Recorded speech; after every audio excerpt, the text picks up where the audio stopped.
আদালত চত্বরে পুলিশ বেষ্টনীর মাঝে আক্রান্ত সংবাদ মাধ্যম। আক্রমণ ডাকাতি কাণ্ডে গ্রেফতার হওয়া অভিযুক্তের অভিযোগ, সবার সামনে লাথি মারা হয় পেশাগত দায়িত্ব পালন করতে আসা সংবাদ মাধ্যমের কর্মীকে। চেষ্টা হয় মোবাইল ক্যামেরা ভেঙে ফেলার। আর এই সমস্ত কিছু চলে পুলিশ কর্মীদের সামনে। অভিযোগ এমনই। চাঞ্চল্যকর এই ঘটনাটি ঘটে ধর্মনগর আদালতে। ডাকাতি কাণ্ডের অভিযোগে দুই অভিযুক্তকে আদালতে নিয়ে আসে চুরাইবাড়ি থানার পুলিশ। সংবাদকর্মী নিগ্রহ কাণ্ডে থানায় অভিযুক্তের নামে জানানো হয়েছে লিখিত অভিযোগ। আক্রান্ত সংবাদকর্মী কি জানাচ্ছেন দেখুন।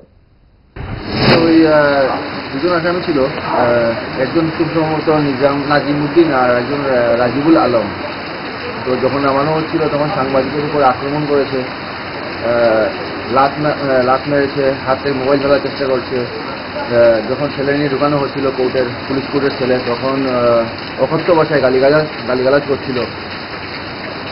কাকে গালিগালাজ করছিল? সাংবাদিককে।